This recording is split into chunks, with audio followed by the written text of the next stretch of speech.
What's up guys, Coyote Works here. Well, I'm embarking on a little bit different kind of a trip right now. So it's about 7:45 in the morning and I'm getting ready to take off on my first day of what will be about a 9-day overland trip. So I'm heading down through the most remote parts of Oregon, down through Nevada. Ultimately, I'll end up down in Death Valley and spend a couple of days down in Death Valley and then make a big loop back home. So I've got all my gear packed in the rig, and most of it is really just my normal stuff. All right, guys, come along and I'll show you a little bit of what I see along the way. So I hit the road. I headed south on US Highway 20, and sure enough, the first couple hours had some intermittently icy roads.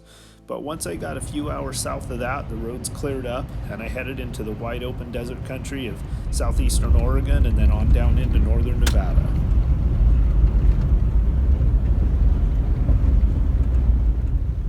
My biggest goal for the trip was to spend as much time as I could on dirt, gravel roads, and Jeep trails every single day. So even though the first day was a travel day, I took time to take a little detour over to check out an old still standing stone schoolhouse on the site of an old homestead era community.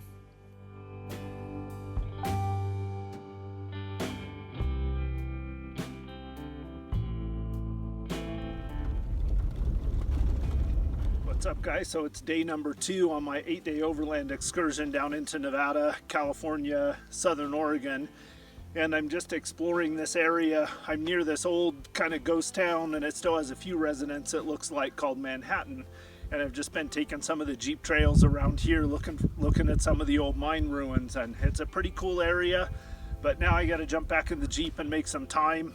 I've got a couple more hours to get to my next location. So I'll show you guys more on down the road. It was time to head into some serious canyon country and see if I could track down an old mine that I'd located on an old 1900s map.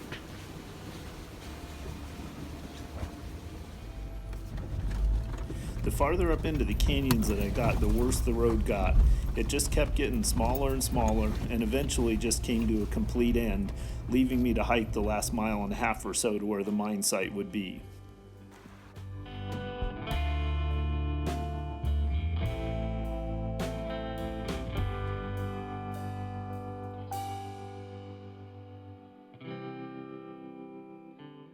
After exploring the canyon country, I headed all the way south down to a little town called Shoshone, California, and from there started exploring the southern part of Death Valley. I planned my route to hit dozens and dozens of historic sites in some of the most remote places I could find.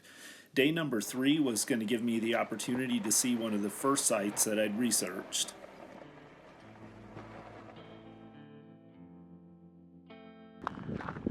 Alright, so I saw some rusty metal off in the distance, so walk down there and see what it is. It might just be the dump from the mine site back up on the hill. Then you can see right up there, hopefully you can see in the camera, a few of the buildings of the old ghost town. That's exactly what this is the old mine dump site.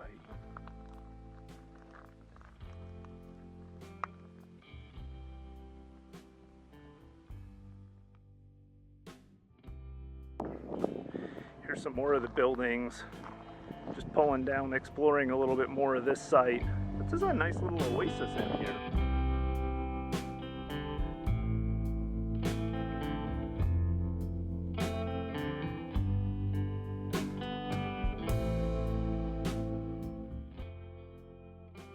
The desert is famous for flash floods. Flash floods take their toll on roads and trails, constantly changing the landscape and leaving it a little bit of a guesswork as to which roads are passable and which ones aren't. This is where having a really capable overlanding vehicle comes in really handy.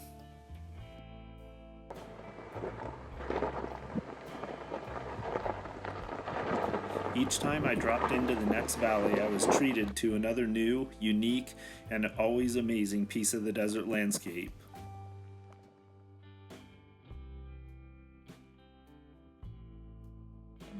Alright, so I just pulled into this spot. I think this is night 3, and I'm at an elevation of about 4,500 feet, and I'm up here near this old mining town, which is pretty much all gone, but I found a spot to camp, and you can see behind me the remains of these old stone buildings that they built here. So I'm gonna get my rooftop tent and my awning set up and get my camp. I only have probably about 35 minutes of light left. So I'm gonna try to get my camp knocked out and I'll catch you guys in a bit.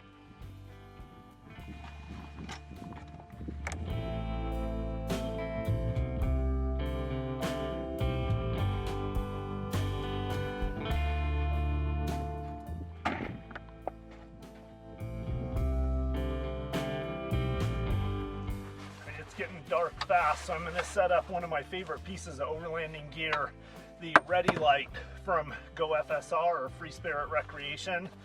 This is my all-around camp light. I love the modular detachable bulbs on it, and I can charge up my phone and my camera batteries from it.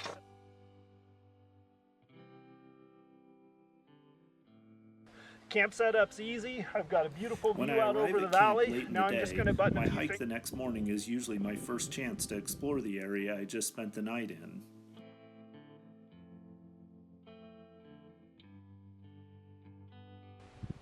Well, I'm just out here hiking around exploring this old mining site, and I just stumbled upon randomly out here in the middle of nowhere all of these tins here all together, and I'm not sure what they are. They look like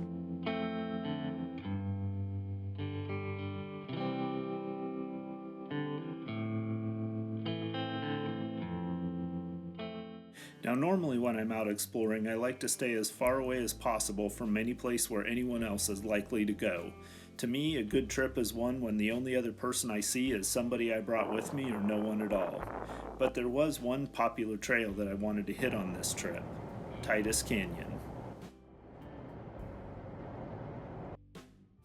Now, while Titus Canyon is a fairly popular trail to take, on the day that I've traveled through it, I only passed 3 other vehicles, and the views, the history, the landscape were amazing and well worth it. The remains of one building here. It's collapsed, but it was a pretty good sized building. And then this looks like some kind of a vertical shaft here. And over there, hopefully you guys can see, are a few of the buildings that are still standing.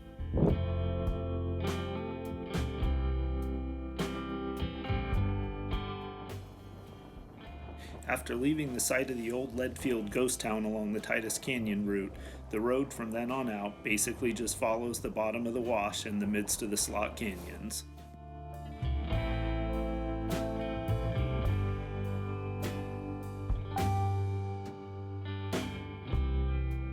This morning I'm hoping to do a little bit of exploring around here. There are some pretty good clouds building up in the sky, and this is an area where there's a lot of flash flooding, so I just need to keep my eye on those clouds, and if it looks like there's going to be some rain off in the distance, that means I'm probably going to have to head out of this valley.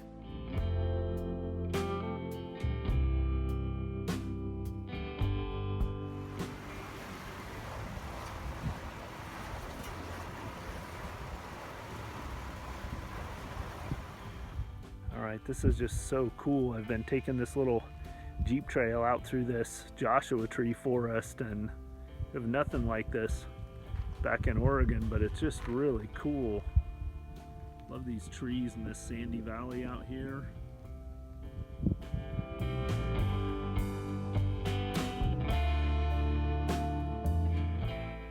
Towards the latter part of the next day, I dropped down into a valley that was filled with yet another unique variety of desert landscape, the sand dunes.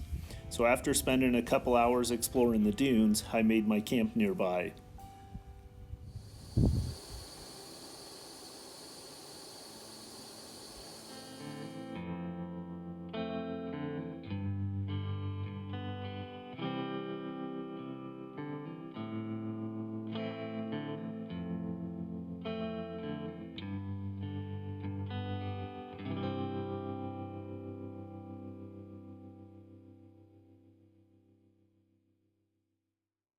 At one point after that, the trail I was following crossed a huge salt flat, which made for a pretty cool place to play around in the Jeep a little bit.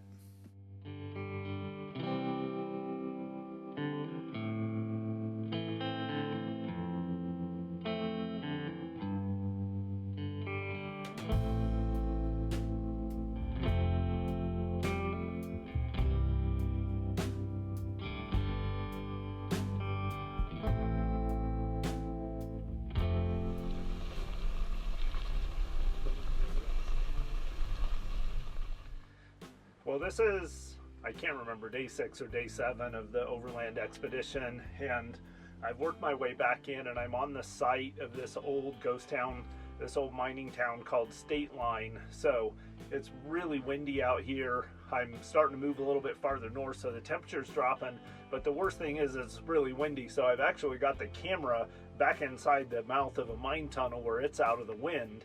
So I'll show you guys a little bit around this site here. I've just got here, and it looks like there's some pretty cool ruins here.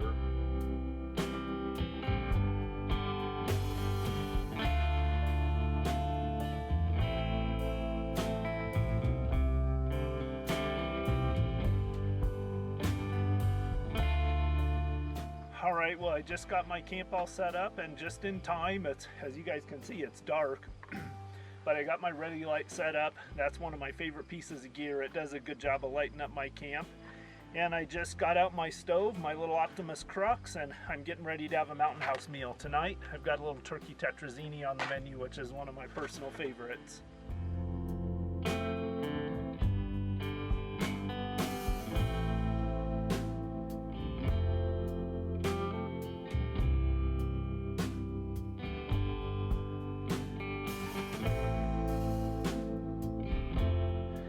Pretty cool little one-room stone cabins that are probably some of the earliest buildings from pre-1900 at this site.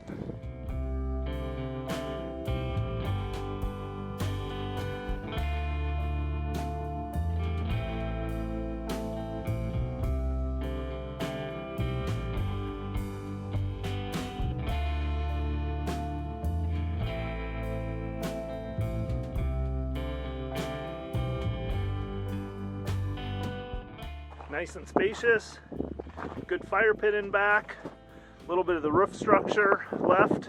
Just got to salvage a few more boards and put them up there, and this thing will be ready to rock and roll.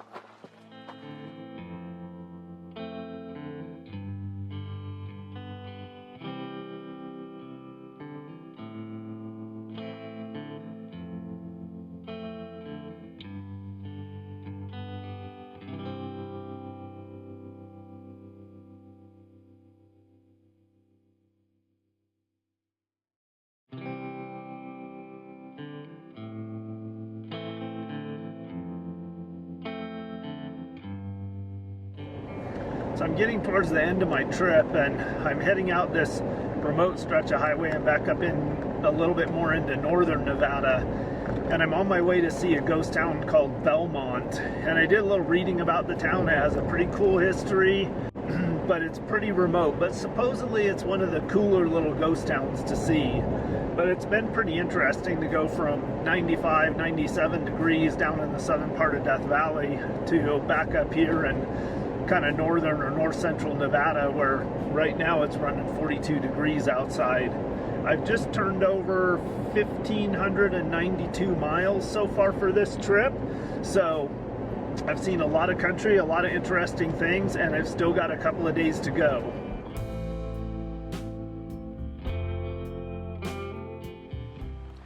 Well, inevitably, if you spend enough time on washboardy, rough backcountry roads, you're inevitably going to have problems. And one thing that happens a lot is just after miles and miles and miles of rough roads, like, stuff just rattles loose. And so you have to be ready to kind of make some roadside repairs along the way. So what's happened to me is my rack system has vibrated loose. Okay, so I've got to lift this rack up, and now I need a way to be able to hold it in place up there. So I've devised an ingenious little scheme. I've got these water bottles. I'm going to set them right underneath the rack. So now you can see this is what's coming loose. So I've got to find a way to tighten it down, but it takes a special tool, which I don't have with me. So I'm going to have to improvise. Luckily, I've got the universal repair tool, a Leatherman. So I'm hoping that I'll be able to find something on this that'll work.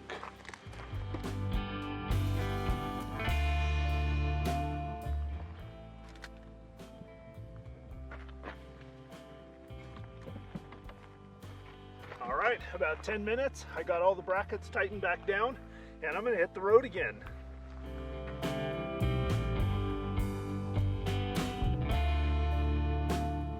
So there's the old Belmont Courthouse, and I'm gonna walk up to it and walk around it and check it out a little bit. Just a beautiful old building though. Built in it was finished in 1875. Okay, I'm looking inside this old Belmont Courthouse, and check out that old ball and chain right there. It's just crazy. And there's all right, I'm standing on what was the main street of Belmont. Old bank building there. Some of the famous old houses up there up on the hill. Old building remains here. That was the Cosmopolitan. I think it was an entertainment house.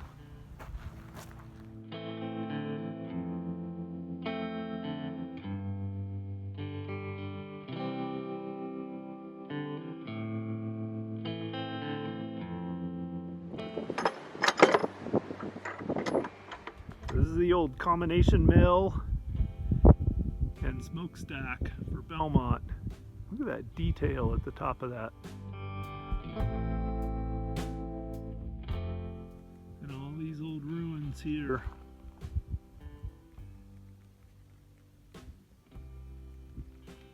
Pretty amazing. And this was like from 1867 this was operating.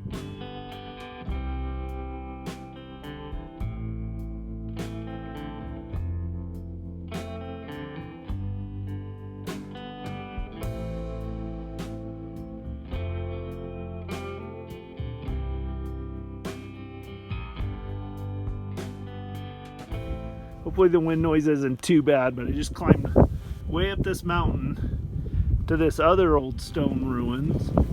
And this is a place called Old Camp. And where I was at earlier was way down in the bottom of that farthest valley you can see. So I climbed all the way up here into the mountains. There's another ruin right down there, about 300 yards away. And then this stone ruin right here, which is pretty cool. All right, I thought I'd just show you guys, this is my last day on the trip and I just woke up, but I opted to stay in a hotel in a little town called Austin. And this is the Cozy Mountain Hotel. Awesome little hotel. The lady Sarah that owns it was really cool. She was an awesome resource. Turned me onto a couple of Jeep trails in the area that I checked out and some routes into some old mines around here. So if you're ever going through Austin, Nevada, I'm gonna highly recommend you stay in the Cozy Mountain Hotel. This place is awesome. Comfortable beds. It's older, the rooms are smaller unless you get room number 8, but everything else is really cool about it.